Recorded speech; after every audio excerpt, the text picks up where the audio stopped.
Ben Meiselas, attorney and political analyst, part of the Midas Touch Network, covering politics in real time. He is informing us on everything that's going on because, to be honest, it's been chaotic, okay? So, Ben, let's jump right into this, okay? Break this whole situation down with President Biden endorsing 3 reforms to the Supreme Court. What is this and what does this mean? I think the first question that all of our listeners and viewers have to ask themselves is, are they happy with the decisions that have been made by the Supreme Court? And I think the answer is no. The next question is, how did we get here? And I think there's a misconception sometimes because of the complexities of how the Supreme Court is formed that people don't really know where are these decisions coming from? What is this Supreme Court?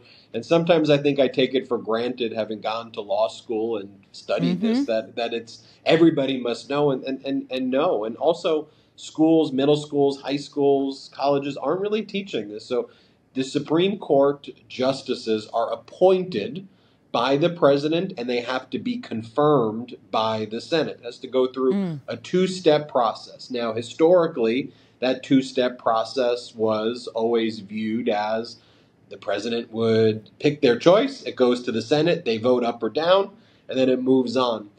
That kind of stopped when Mitch McConnell, a Republican from Kentucky, blocked President Obama from picking the Supreme Court justice that Obama wanted to pick. And because McConnell was the leader in the Senate at that time of the majority, he used procedural ways to just kind of stop the Supreme Court in its track. Now, Democrats thought, well, okay, well, that's bad, but we're not really going to fight it all that hard. What can we really do? Hillary Clinton's going to beat Donald Trump, so we have nothing really to worry about. We'll just roll it over to Hillary. Donald Trump wins, and Donald Trump gets to appoint 3 Supreme Court justices. Wow. That changes the entire balance of the court, where now you have the court's made up of 9 justices, and so now you have 6 far right-wing justices appointed by a Republican administration, and then you have 3 who are appointed by Democratic administrations, and the vote is basically simple majority. All you need is 5-4 in favor of one issue, and that becomes the law of the land as interpreted by the Supreme Court. So now that there's a right-wing supermajority, getting that 6-3 is kind of easy over and over again.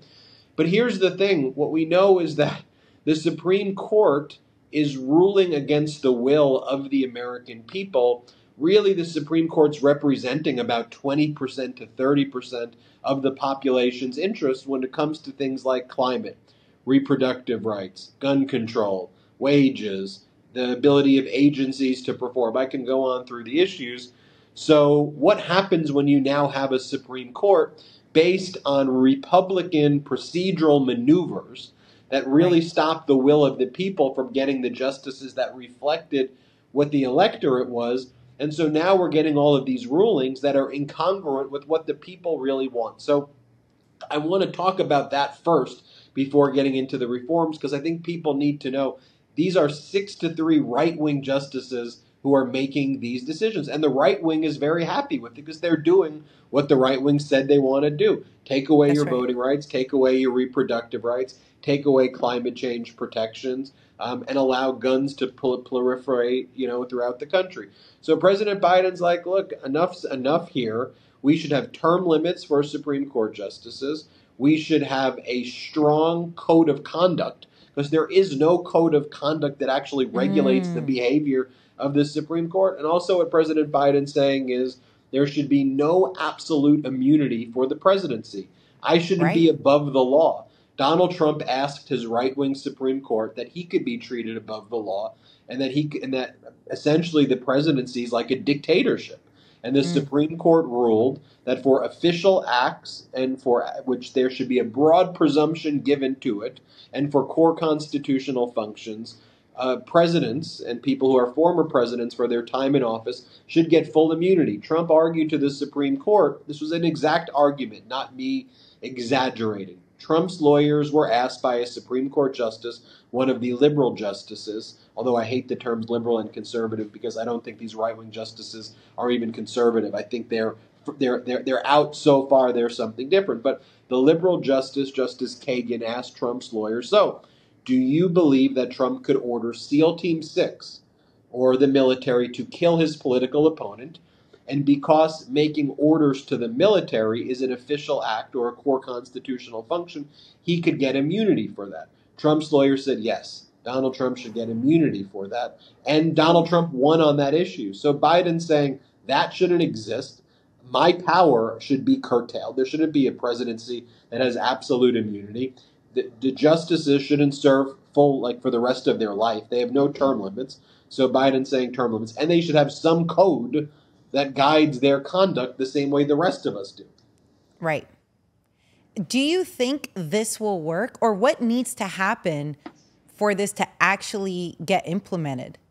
There needs to be a landslide in favor of Vice President Kamala Harris and Democrats if people want this to happen, because Republicans don't want this to happen. They have enough power to block this in the Senate, and they said they're going to block it.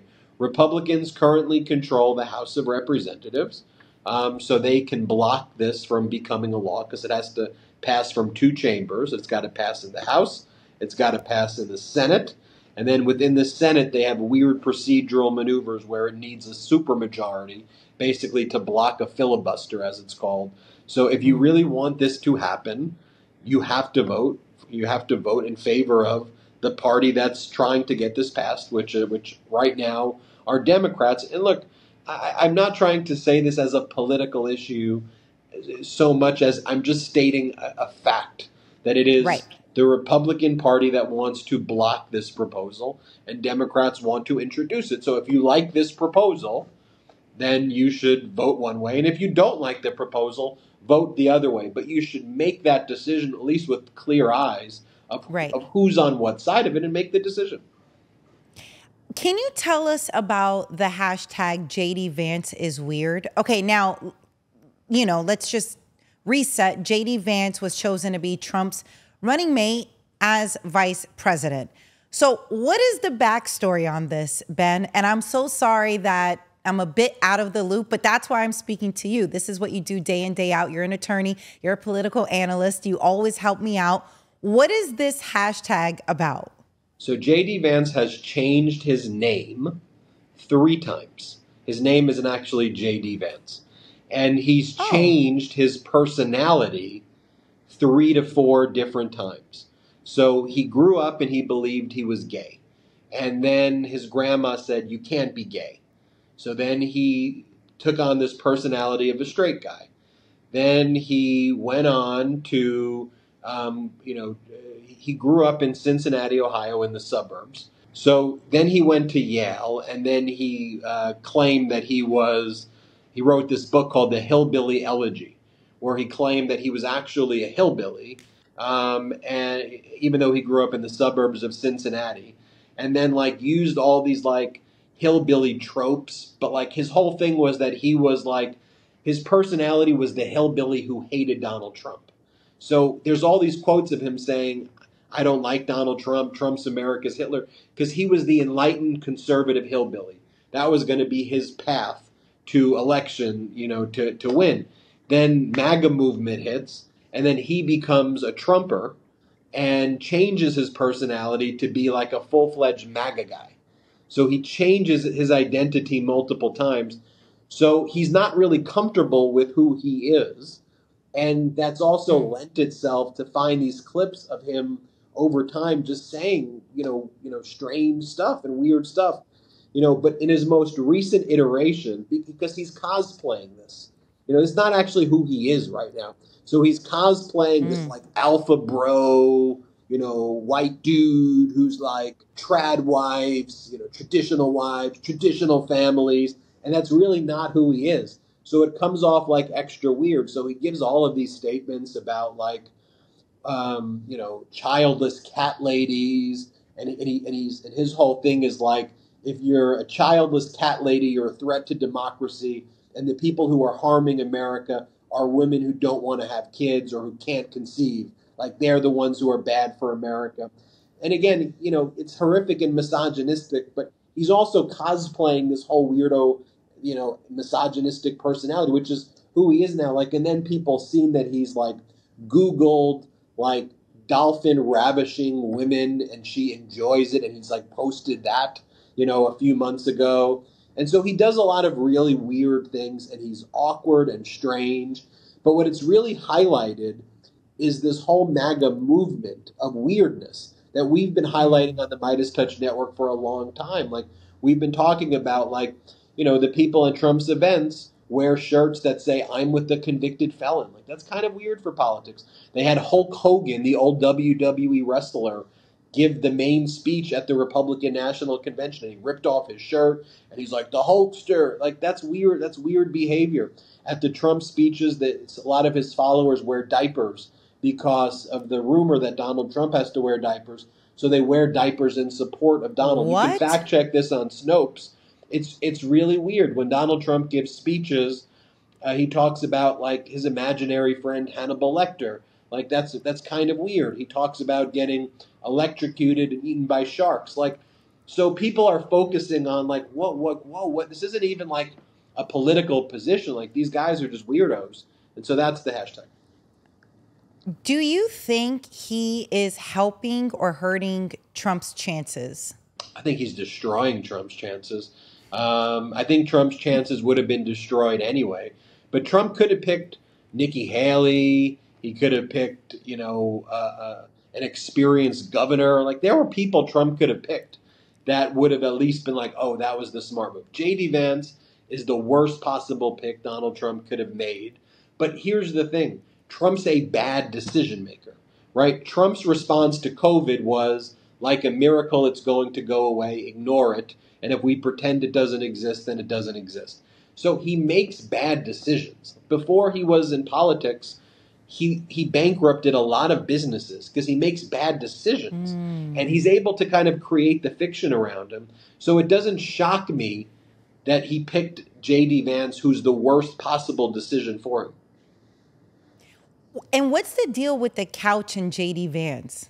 There was a rumor circulating. Yeah, okay, because I'm so confused. Yeah, there's a rumor circulating that JD Vance has sex with couches. Now, not on a couch, with the couches. So JD Vance has denied that that's a thing, and JD Vance says, that hasn't taken place. And I believe that not to be true. But as Chelsea Handler says, she goes, "I grew up in the 80s in Jersey. I knew a lot of people with couches in their basement." And she said it jokingly. But she's like, JD Vance bangs couches.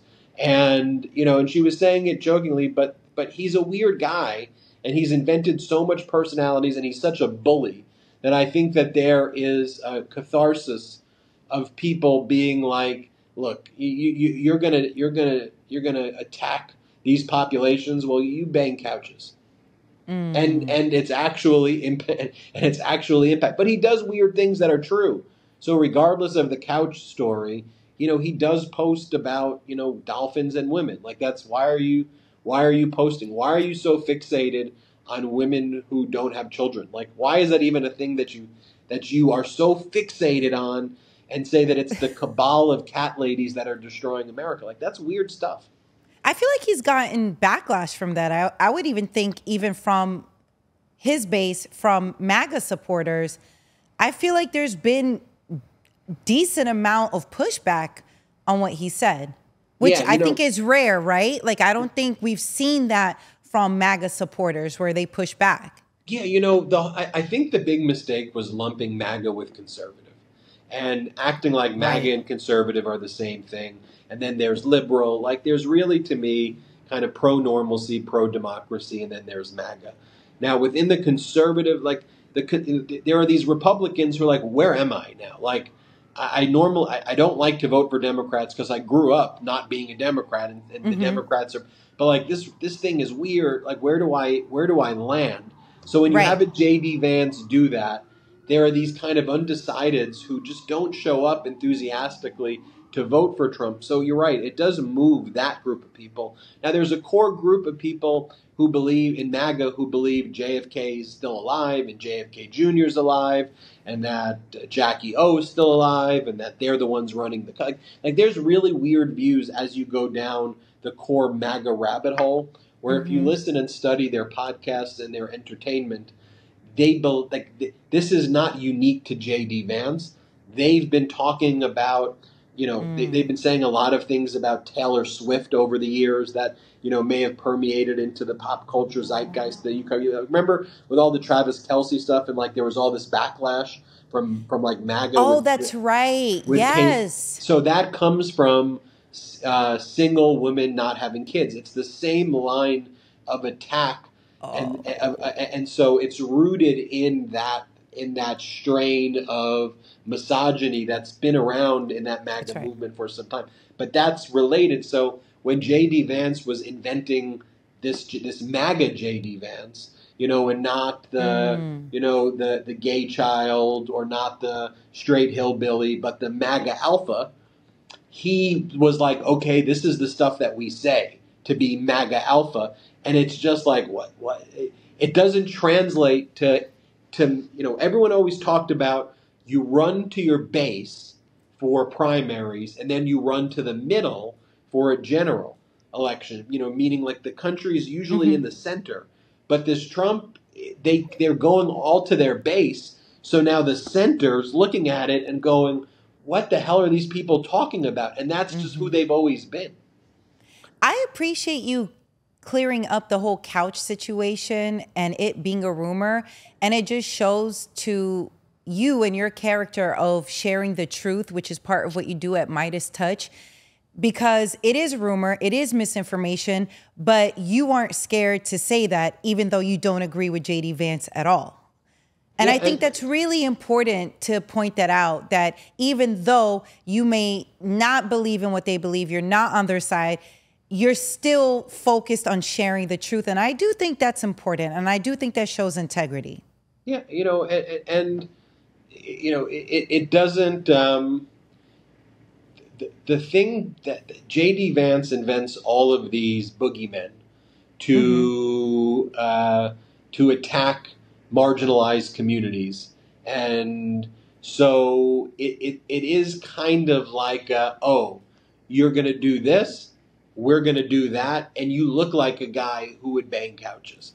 And we could still reflect on why that originated, but also debunk it that there is no evidence that JD Vance ever had sexual relations with a couch. We're almost done. Really quick, Ben, do you think former President Donald Trump is scared to debate Vice President Kamala Harris in the upcoming presidential elections? That is what I've been seeing, and I'm very curious your thoughts on this. You study politics all day. 100%. He canceled the debate. Oh, he canceled it. He canceled it. Okay, wait, explain. Yeah, so the debate was scheduled for September 10th. Donald Trump canceled it and said he's not showing up.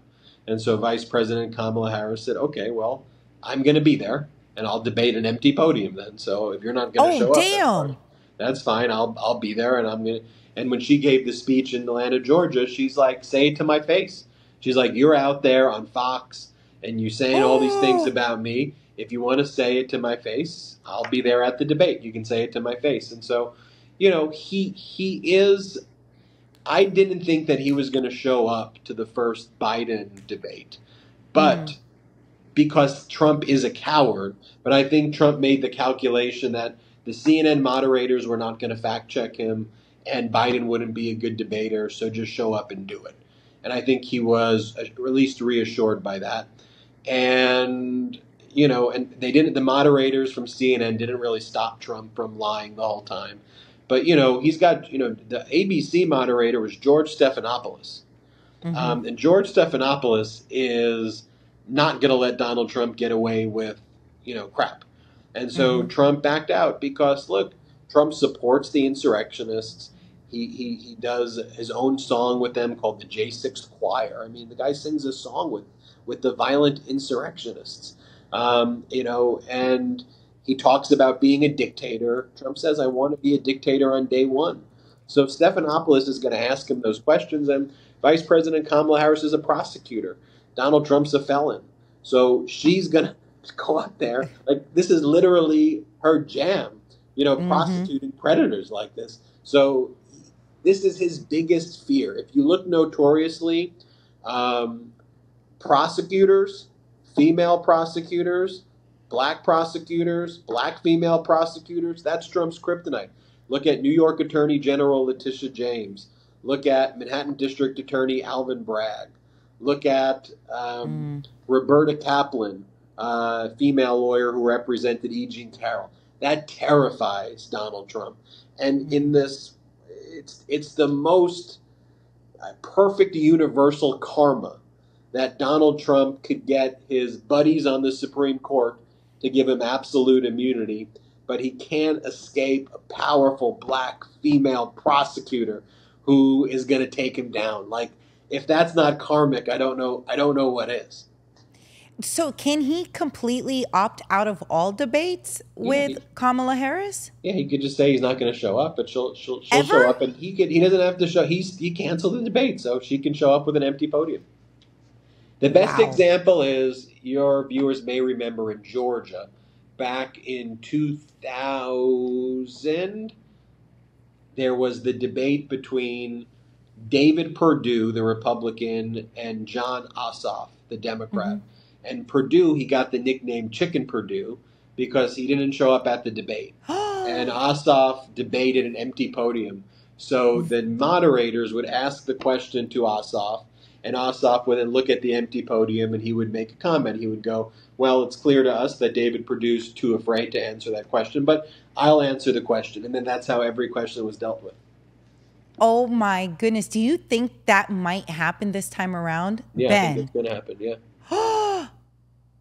Okay. So at this point, Ben, before you go, what are the next steps? What should we be looking out for, just so that we are in tuned and really keeping up, not only with what's going on around us, but being able to follow along with what you do and Midas Touch Network? Look, I just think be in tuned.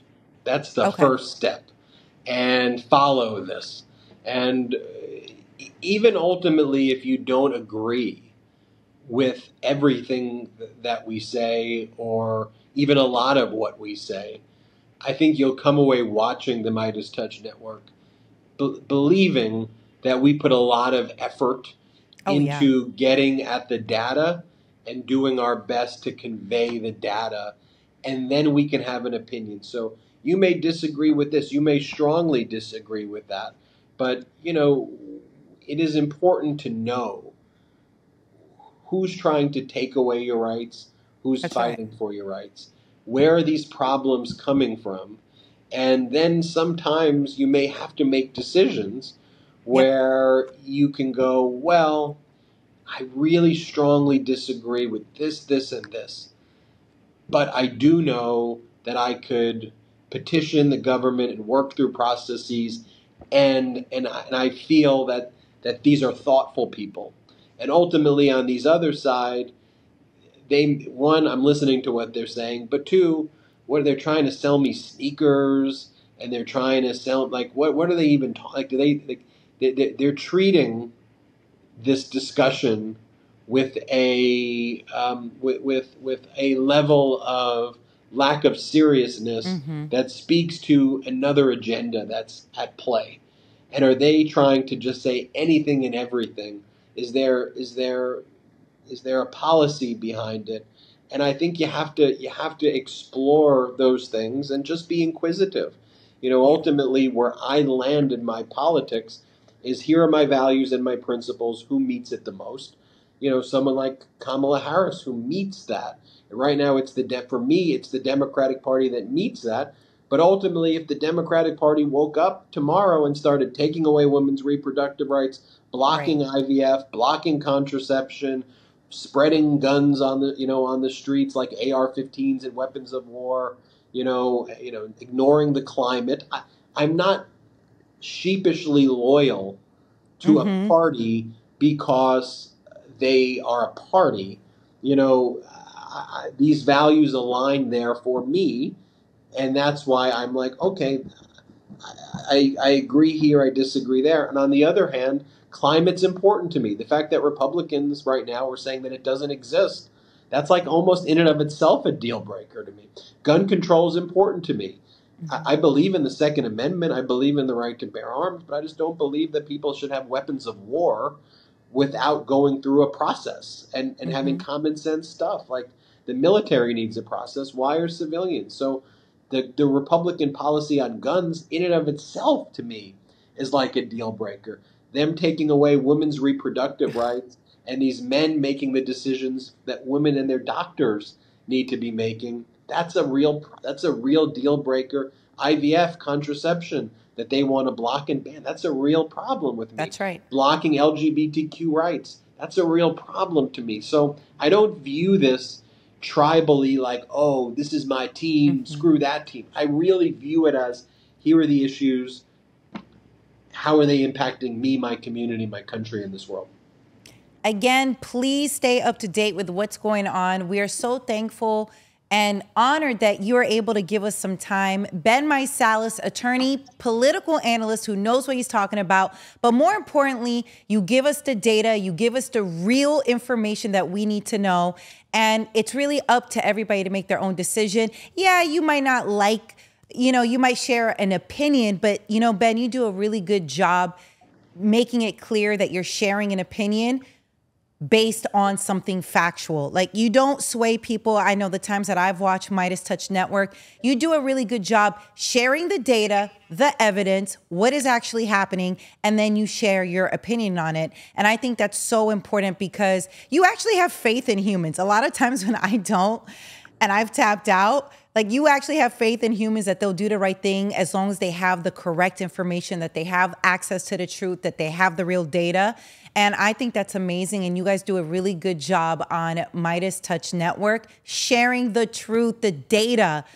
And thank you so much for doing such, it's hard work. And you guys are covering politics in real time, which is amazing right now, especially in this moment. So if you need that fix, you need to know what's going on, be in tune with everything, please go and follow Midas Touch Network. Great work that they're doing. And Ben, thank you so much for hopping on and getting us filled in and watching what is happening. We are going to see, I'm sure, more craziness, from now until Election Day. We'll be there each step of the way. Thank you so much, Ben.